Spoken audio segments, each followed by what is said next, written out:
റഷ്യയിലുള്ള ഏറ്റവും best university ഏതാണ്? റഷ്യയിലുള്ള നമുക്ക് ഇവിടെ ബ്ലാക്ക് ലിസ്റ്റിലില്ലാത്ത, നമുക്ക് ഒരു പ്രശ്നം വരാതെ റഷ്യയിലേക്ക് നമുക്ക് റിജക്ഷൻ വരാതെ നമുക്ക് റഷ്യയിലേക്ക് വരാൻ പറ്റിയിട്ടുള്ള ഏറ്റവും ബെസ്റ്റായിട്ടുള്ള മോസ്കോയിലുള്ള യൂണിവേഴ്സിറ്റികൾ ഏതാണ്? അതുപോലെ തന്നെ റഷ്യയിൽ നമുക്ക് നല്ല ക്ലൈമറ്റോട് കൂടി നല്ല ഫെസിലിറ്റീസോട് കൂടി പഠിക്കാൻ പറ്റിയിട്ടുള്ള യൂണിവേഴ്സിറ്റി ഏതാണെന്നൊക്കെ ഒരുപാട് പേര് ചോദിച്ചിട്ടുണ്ടായിരുന്നു. അതുപോലെ തന്നെ ഈ യൂണിവേഴ്സിറ്റിയിൽ വന്നു കഴിഞ്ഞാൽ ജോബ് നമുക്ക് ചെയ്യാൻ പറ്റുമോ, എങ്ങനെയുള്ള ജോബൊക്കെ നമുക്ക് ഇവിടെ ചെയ്യാൻ പറ്റും, അതിനെക്കുറിച്ചൊക്കെ ഒരുപാട് പേർക്ക് പല ഡൗട്ട്സും കാര്യങ്ങളൊക്കെ ഉണ്ടായിരുന്നു. അപ്പോൾ എന്നെ വിളിച്ചിട്ട് ഒരുപാട് പേര് ഇങ്ങനെയുള്ള ഒരുപാട് ഡൗട്ട്സ് ചോദിച്ചിട്ടുണ്ടായിരുന്നു.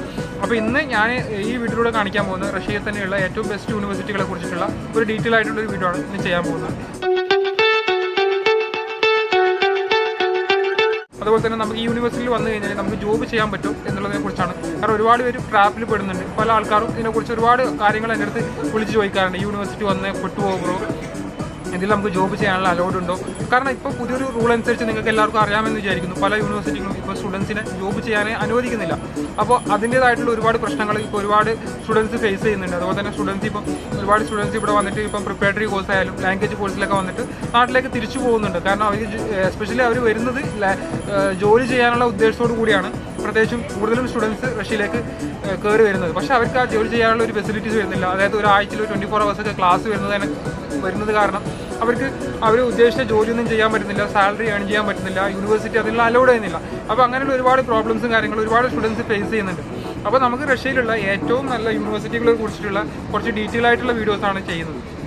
അപ്പോൾ നമുക്ക് ഫസ്റ്റ് മോസ്കോ തന്നെ സ്റ്റാർട്ട് ചെയ്യാം. മോസ്കോ സെൻട്രൽ യൂണിവേഴ്സിറ്റിയിലെ ഏറ്റവും നല്ലൊരു യൂണിവേഴ്സിറ്റിയാണ് ഇപ്പോൾ നിങ്ങൾ കണ്ടുകൊണ്ടിരിക്കുന്നത്. കാരണം റഷ്യ തന്നെയുള്ള ഏറ്റവും നല്ലൊരു ഫേമസ് ആയിട്ടുള്ള യൂണിവേഴ്സിറ്റിയാണ്.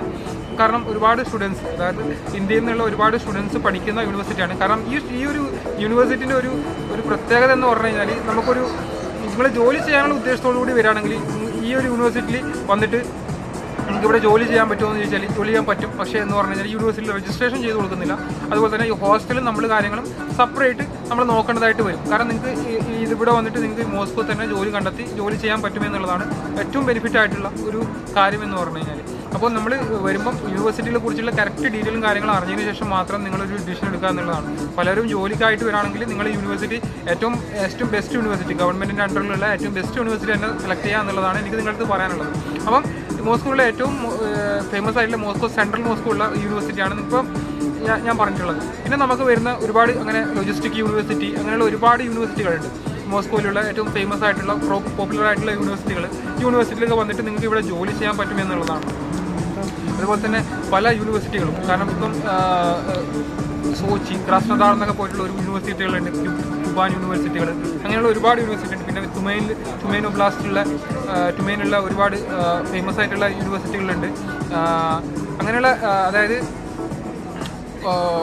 ഓക്റ്റ് എന്നൊക്കെ പറഞ്ഞിട്ടുള്ള യൂണിവേഴ്സിറ്റികളുണ്ട്. അതായത് ഒരുപാട് നൈജീരിയൻ സ്റ്റുഡൻസ് ഒക്കെ വന്നിട്ട് ഇവിടെ പഠിക്കുന്ന ഒരുപാട് ഡിഫറൻസ് യൂണിവേഴ്സിറ്റി. കാരണം നൈജീരിയൻ സ്റ്റുഡൻസ് ഒക്കെ വന്നിട്ട് പല നൈജീരിയൻ അതുപോലെ ആഫ്രിക്കൻ കൺട്രീസിൽ നിന്നൊക്കെ വന്നിട്ടുള്ള ഒരുപാട് ആളുകളുണ്ട്. പക്ഷേ അവർക്കൊന്നും ജോലി ചെയ്യാൻ പറ്റുന്നില്ല എന്നുള്ളതാണ്. പക്ഷേ ആഫ്രിക്കൻസിൻ്റെ ഒരു പ്രത്യേകത എന്ന് പറഞ്ഞു കഴിഞ്ഞാൽ അവരുടെ ഹൈറ്റും ആ ഒരു കളറൊക്കെ വെച്ച് നോക്കുകയാണെങ്കിൽ അവർക്ക് പല ഫാഷൻ ഡിസൈൻ ഷോപ്പുകളിലും ജോലി പെട്ടെന്ന് കിട്ടും. കാരണം ഇന്ത്യൻസിന് അങ്ങനെ പെട്ടെന്നൊന്നും എവിടെയും എടുക്കത്തില്ല. അതൊരു കാര്യം. കാരണം ഇന്ത്യൻസിൻ്റെ ആ ഒരു ലുക്കും അതുപോലെ തന്നെ നമ്മുടെ ആ ഒരു ആഫ്രിക്കൻസിൻ്റെ ആ ഒരു ലെങ്ത്തും അതുപോലെ തന്നെ അവരുടെ ബോഡി കളറും ഒക്കെ നോക്കിയിട്ട് റഷ്യയിൽ പല തരത്തിലുള്ള ഫാഷൻ ഡിസൈൻ ഷോപ്പുകളിലൊക്കെ അവർക്ക് സ്റ്റുഡൻസ് ആയിട്ട് വന്നാലും അവർക്ക് ജോലി ചെയ്ത് അത്യാവശ്യം അവർക്ക് വേണ്ടിയിട്ടുള്ള ഒരു അഡ്വർടൈസ്മെൻ്റ് ഒക്കെ കൊടുത്തിട്ട് നല്ലൊരു എമൗണ്ട് ഏൺ ചെയ്യാൻ പറ്റും. പക്ഷേ അങ്ങനെ ഇന്ത്യൻസിൻ്റെ കാര്യത്തിൽ അങ്ങനെയല്ല. ഇന്ത്യൻസിന് അങ്ങനെ കിട്ടത്തില്ല. നമ്മൾ എത്ര നല്ല ഡ്രസ്സിങ് ചെയ്ത് കഴിഞ്ഞാലും നമുക്ക് നമ്മുടേതായിട്ടുള്ള ഒരു ലിമിറ്റേഷൻ ഉണ്ട്. നമുക്ക് അങ്ങനെ ഫോറിൻ കൺട്രീസിൽ ജോലി അങ്ങനെ ഫാഷൻ ഡിസൈനിലൊന്നും നമുക്ക് അങ്ങനെ ജോലി കിട്ടത്തില്ല. കാരണം ആഫ്രിക്കൻസിന് പെട്ടെന്ന് ഇങ്ങനെയുള്ള അഡ്വർടൈസ്മെൻറ്റ് കമ്പനികളിലൊക്കെ ജോലി കിട്ടും. അതുപോലെ തന്നെ അവർക്ക് നല്ലൊരു എമൗണ്ട് ഏൺ ചെയ്യാൻ പറ്റും. അതുപോലെ നമ്മൾ ഇന്ത്യൻസിൽ ചെയ്യാൻ പറ്റിയുള്ള ഒരുപാട് ഗോൾ ഓൺ ഫാക്ടറി ജോബുകളിലൊക്കെ നമുക്ക് ചെയ്യാൻ പറ്റും. ഫാക്ടറി പരമായിട്ട് റിലേറ്റഡ് ആയിട്ടുള്ള ഒരുപാട് ജോലികൾ ഇന്ത്യൻസിന് അവൈലബിൾ ആണ്.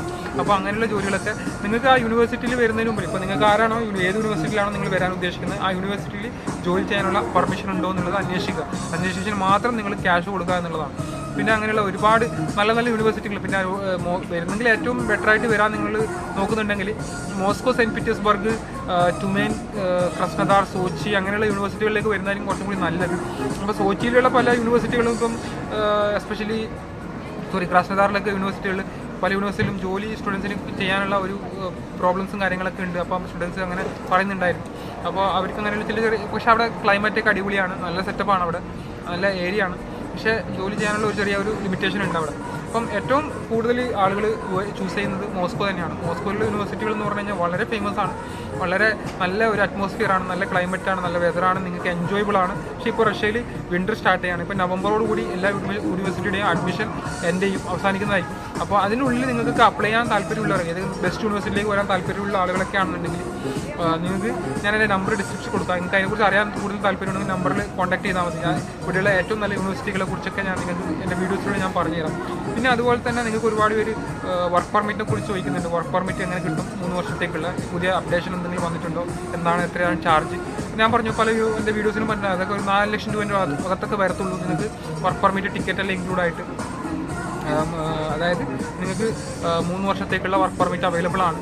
അപ്പോൾ അതിൽ ജോലി ചെയ്യാൻ പറ്റുമോ എന്നൊക്കെ ചോദിച്ചിട്ട് ഒരുപാട് നിങ്ങൾക്ക് ജോലി ചെയ്യാൻ പറ്റും, 100%, 100% നിങ്ങൾക്ക് ജോലി ചെയ്യാൻ പറ്റും. ഇപ്പോൾ പല 3 വർഷത്തെ വിസയിൽ ഇപ്പം പല കമ്പനികളും ജോലി കൊടുക്കുന്നുണ്ട്. പക്ഷേ എസ്പെഷ്യലി നമുക്കിപ്പോൾ പല ആളുകൾക്കും, എസ്പെഷ്യലി ഇന്ത്യൻ സ്റ്റുഡൻസിന്, ഇന്ത്യയിൽ നിന്ന് വരുന്ന ആളുകളെ സംബന്ധിച്ച് നോക്കുകയാണെങ്കിൽ നിങ്ങൾക്ക് അതായത് ജോലി കിട്ടുക എന്നുള്ളത് റഷ്യയിൽ വളരെ ഡിഫിക്കൽട്ട്. കാരണം മറ്റ് റഷ്യൻ്റെ ഗവൺമെൻറ്റിൻ്റെ റഷ്യൻ പേപ്പർ ഇല്ലാതെ പല കമ്പനികൾക്കും ഇങ്ങനെ ഫോറിൻ സിറ്റിസനെ ജോലിക്ക് എടുക്കാൻ പറ്റില്ല. അങ്ങനത്തെ ഒരു ലിമിറ്റേഷൻ ഉള്ളത് കാരണം ഇന്ത്യൻസിൽ ജോലി കിട്ടാൻ കുറച്ച് ബുദ്ധിമുട്ടായിരിക്കും. പക്ഷേ എന്നാലും റെക്കമെൻഡേഷൻ ഉണ്ടെങ്കിൽ നമുക്കിവിടെ ജോലി കിട്ടും. റഷ്യയിൽ ഒരുപാട് പേര് പല 3 ഓപ്പൺ വർക്ക് പെർമിറ്റിലൊക്കെ വന്നിട്ട് ജോലി ചെയ്യുന്നുണ്ട്. അപ്പോൾ ഇതൊക്കെയാണ് ഇപ്പോൾ ഇന്നത്തെ ഒരു ചെറിയൊരു വീഡിയോ ആണ് ചെയ്തത്. അപ്പോൾ ഇതിനെക്കുറിച്ച് കൂടുതൽ കാര്യങ്ങളൊക്കെ നിങ്ങൾക്ക് എന്തെങ്കിലും ഞാൻ എൻ്റെ എല്ലാ എൻ്റെ വീഡിയോ സബ്സ്ക്രൈബ് ചെയ്തിട്ടുള്ള എല്ലാ ആളുകൾക്കും ഞാൻ അവരെന്തെങ്കിലും ക്വസ്റ്റ്യൻ ചോദിച്ചിട്ടുണ്ടെങ്കിൽ എന്നെ കൊണ്ടാകുന്ന രീതിയിലുള്ള ആൻസർ ഞാൻ കൊടുക്കാറുണ്ട്. അതുപോലെ തന്നെ ഒരുപാട് പേര് വാട്സപ്പിലൊക്കെ മെസ്സേജ് ചെയ്യാറുണ്ട്. അപ്പോൾ നിങ്ങൾക്ക് കൂടുതൽ ഡൗട്ടും എന്തെങ്കിലും ഇതിനെക്കുറിച്ച് കൂടുതൽ കാര്യങ്ങൾ അറിയണമെന്നുണ്ടെങ്കിൽ നിങ്ങൾ വാട്സപ്പിൽ മെസ്സേജ് ചെയ്താൽ മതി. അപ്പോൾ ഞാൻ കൂടുതൽ കാര്യങ്ങൾ ഡീറ്റെയിൽ ആയിട്ട് പറഞ്ഞുതരാം. അപ്പോൾ എന്തായാലും വീഡിയോ ഇഷ്ടപ്പെടാൻ ലൈക്ക് ചെയ്യുക, ഷെയർ ചെയ്യുക, സബ്സ്ക്രൈബ് ചെയ്യുക. ഇങ്ങനെയുള്ള നല്ല ഇൻഫോർമേറ്റീവ് ആയിട്ട് ഉള്ള വീഡിയോയുമായി വരുന്നവരെല്ലാവർക്കും ബൈ.